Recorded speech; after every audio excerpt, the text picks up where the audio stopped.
In hunter and gatherer societies, men hunt and women gather. This fundamental truth is taught in classrooms across the country. It's what one author refers to as the conventional textbook generalization. There's just one problem. It isn't true. In this video, we're going to discuss that myth and some of the more recent research that disproves it. So what brought us to this topic is we were recently updating some of the content in a couple of our courses, namely a course on ideology, and we stumbled across some more recent research regarding the idea of the gender division of labor. And these articles, fairly recent articles, there's 3 of them, started to get us to rethink the way we're even framing this part of our course. The articles are Female Hunters of the Early Americas by Randall Haas et al. Back in 2020. The next one was The Myth of Man the Hunter, Women's Contribution to the Hunt Across Ethnographic Contexts by Abigail Anderson this year. And then another one combines kind of the topic, and this one comes to us from Big Think this year as well. It's called Busting the Male Hunter, Female Forager Myth Once and for All. These articles really go out to try and challenge the prior myths that come to us from much older works earlier in the 20th century. Some examples of these that kind of establish this myth that Nick was talking about. One was a book called Man the Hunter. It was written in 1968 by Richard Borshay Lee, a relation, of course. The next one was Women the Gatherer, and that was written back in 1983 by Frances Dahlberg, excuse me. And the next one was Hunting and Gathering, the Human Sexual Division of Foraging Labor. That comes to us from Frank Marlowe in 2007. There were a couple during, what? Yeah, I just wanted to add that Man the Hunter, that book, was an edited volume of the papers presented at a symposium that was ethnographic work done on hunting and gathering societies for the most part. So this was really like a landmark, like drew the line in the sand of this was a gathering from researchers all across the globe that were presenting their ethnographic research. So this was like in archaeology and anthropology, like a landmark sort of work. And like you said, right, the title is Man the Hunter. So it really establishes this myth, suggesting that, and in fact, the suggestion overall in this edited volume is that the primary evolutionary reason for Homo sapiens becoming the dominant species, i.e. us developing larger brains, etc., is a result of hunting, right, meat consumption, and that man, not man in general, men, meaning men versus female, that the males were the dominant sex that were doing the hunting activity. So implying, and actually not implying, stating directly that it was the male sex that was primarily responsible for the advancement of the evolution of the human species. So that's really, really convenient for somebody named Richard and another one named Irvin, right? Really convenient assertion to make. Anyway, okay, yeah, and Nick's right. I think that's one of the things that's kind of lost on a lot of us now with the like proliferation of information via internet and YouTube and so on and so forth. But back in the middle of the 20th century, when somebody writes some sort of landmark, quote unquote, and it is quote unquote because it's been proven wrong now, academic work, they're making that assertion, and that assertion sticks for like a while, right? Like, I mean, it gets more and more difficult to debunk during that period of time. Luckily, we have much more modern research methodology now. And also, I mean, there's been wild debates since sort of the beginning and latter part of the 20th century about this topic, right? And not just whether or not it was the males that were dominant, right? Everyone sort of took as a truth the gender division of labor, men hunting, women gathering. But there was wild debate on why.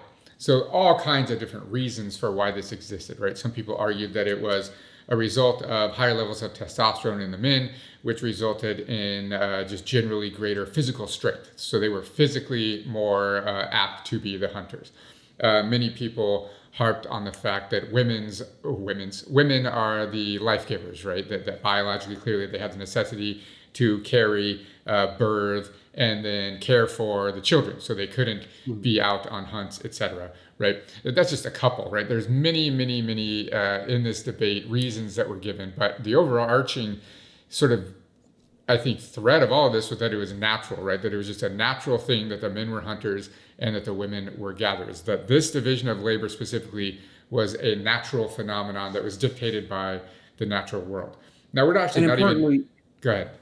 Right. And importantly, we want to like use that word, or they wanted to use that word natural to assume like this is just the way it is. So when we are contextualizing this research in the middle of the 20th century, obviously a wildly patriarchal century, right? Especially in the Western world, this is that rationalization for the current context.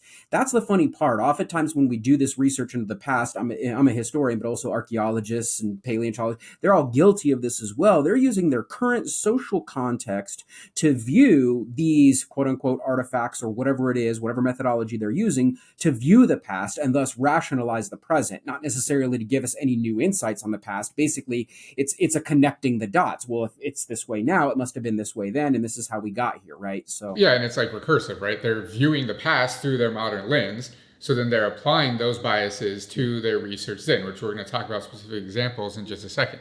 The point is, though, we're actually not interested in this debate at all. We're not interested in why men hunt and women gather, because what we've seen with this modern research is the foundation of that debate has been disproven, right? It's faulty from the get-go.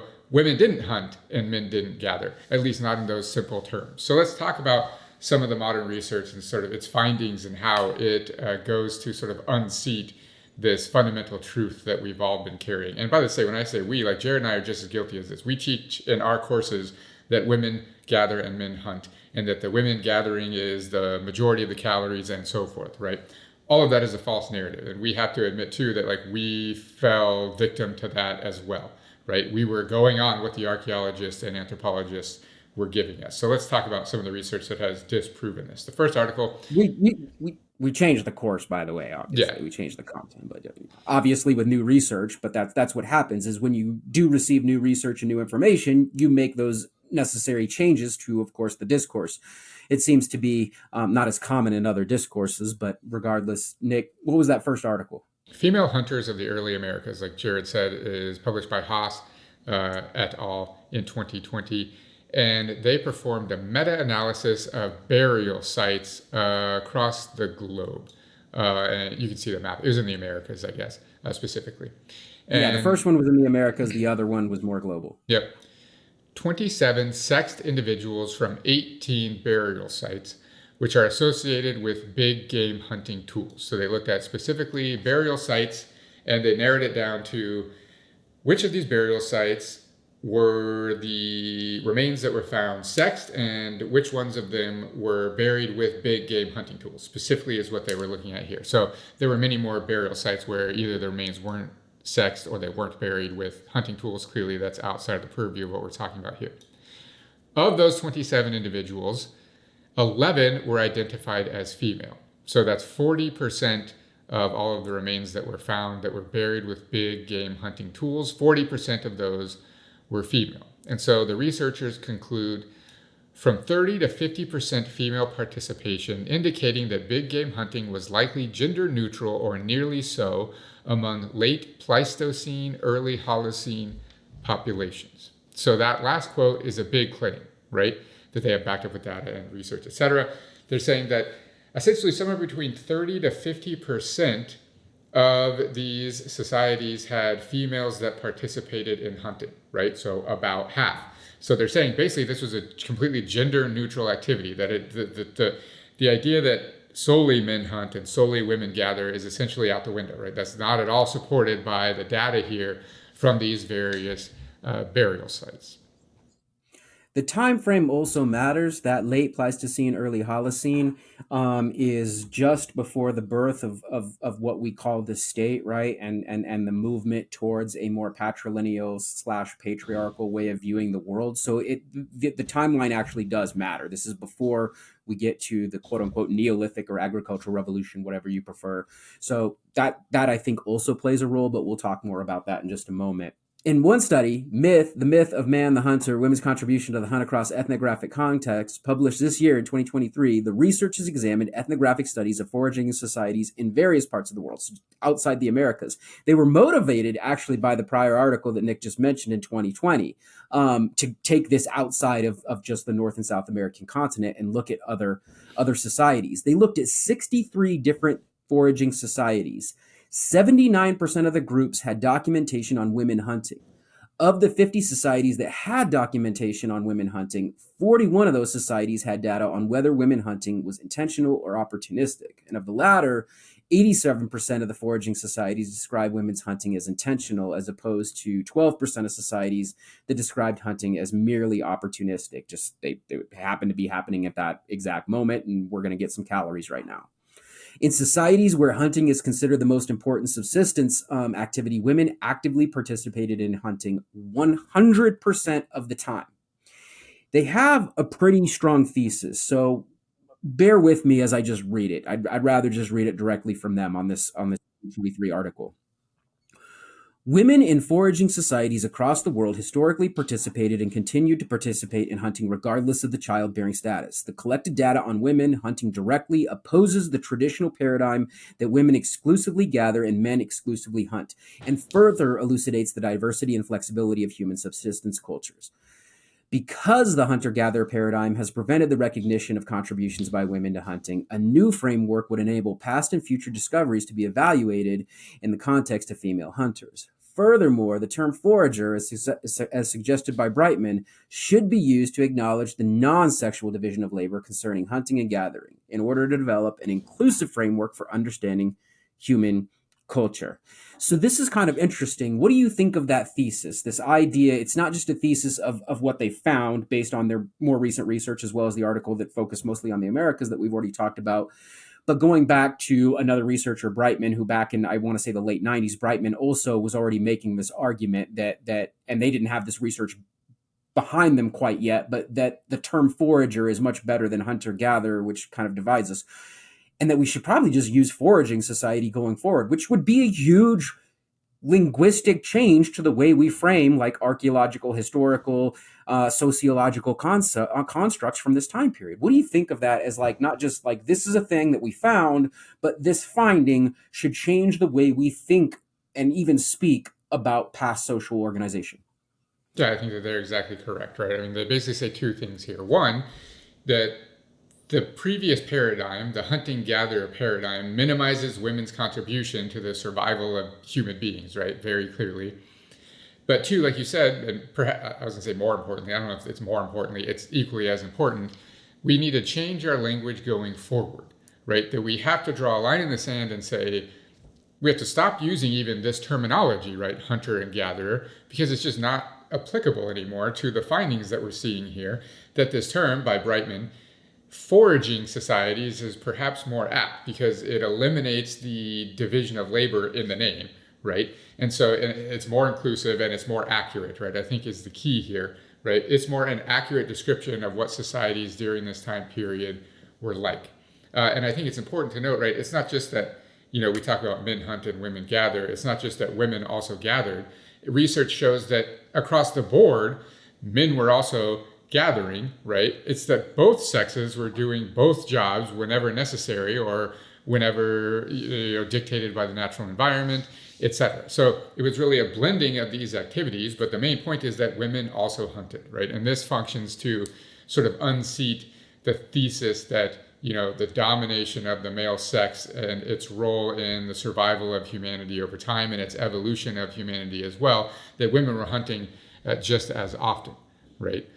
So both of these studies, I think, go to reveal that this is just a myth. The myth of the male hunter, it's really just a result of the biases of previous researchers, which we already mentioned briefly, right? That were doing their work with from within their own patriarchal lenses, right? And it's just one example. Haas's study analyzed burial sites where female remains were found with hunting tools. And the researchers at the time, when they discovered this, back in the mid-20th century or slightly later than that, were just kind of dumbfounded of how this could have happened. And they came up with all kinds of excuses, right? Causes for perhaps the reasons for this, right? That it was just an accident, the hunting, the arrowhead, etc. The point was just happened to be found in the grave with this skeleton, or that there was some substrate mixing, right? That this was from a different time period that just had settled in a way where it appears as if these remains were buried with this tool and so forth. Like, it was just beyond them the simple truth that this woman was a hunter, right? They refused to make those connections because of the biases that they held themselves due to the strength of this myth, right? So if you're a researcher that's finding these skeletal remains and it's just ingrained within you that men hunt and women gather, then every time you find a woman with some kind of hunting tools, you have to somehow justify that in a way that isn't that this woman hunted, right? It couldn't be that. It just couldn't, right?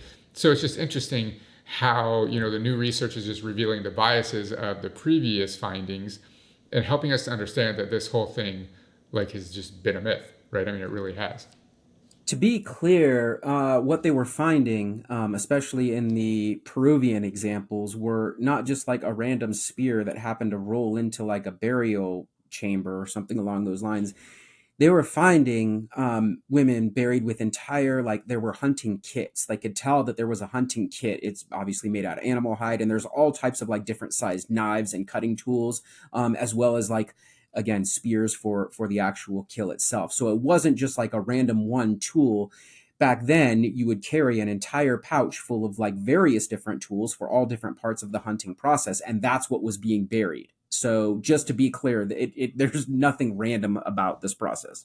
So, well, and they even talk about I can't remember both of the articles or just one of them, but how they were also specialized to the individual person, right? So yep. The tools would have different sizes, yep. etc. So they were highly specialized hunting kits that they're finding with these remains yep. that, prove pretty much without a doubt that it belonged to that person that was in that burial site specifically, right? So like Jared said, this isn't just an accident, it happened to roll in there when we were burying the person, right? It's definitely assignable to that person for sure. So in terms of concluding thoughts, I mean, we don't have a lot.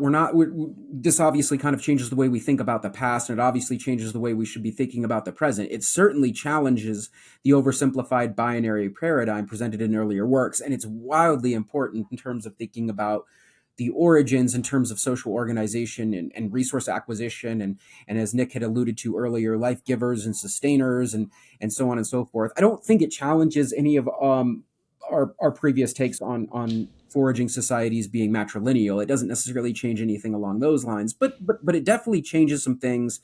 I guess here, I'll just say it like this. It throws a much needed wrench in the ever-turning cogs of the mighty male bringing home the bacon trope, basically the last few thousand years, which has been used to rationalize so much inequality. So yeah, I think that's that. I think that's the most important point is how that narrative has been used to justify modern inequality, right? Modern patriarchy, etc. That this is just natural. This is how it's always been, right? Look at all this evidence. We've had gender division of labor sort of along these lines, right? The bringing home the bacon trope. I love that, right? It's just always been like this. This is natural. This is humanity from the beginning of time has naturally divided things like this. And so that's why it is this way, right? We can debate sort of how it came into being and why it sort of takes on these characteristics, but we really can't debate the fact that it exists. That's just a known truth. Well, the point of all of this is that it's not a known truth, that it hasn't always been like that, right. That now that we remove these goggles of our patriarchal biases, we can see that the previous research was completely tainted, that it wasn't like this at all, and that we actually can't use the past to justify the present inequality, meaning the far past, right? Yeah, we can go back to the 1900s and justify what's going on now, right? And that we can see a clear link between those two things. But no longer does the argument that men hunt and women gathered, so now women must stay home and take care of the kids while the men are out working. That's just natural. That's false, right? And so we must understand that, and now, as Jared said, begin to change the way that we not only think about the past very clearly, but think about the present and the current inequities that exist within our society. Thank you to our Patreon supporters. If you liked that episode, consider supporting us on Patreon. I am Nick. I'm Jared. Later.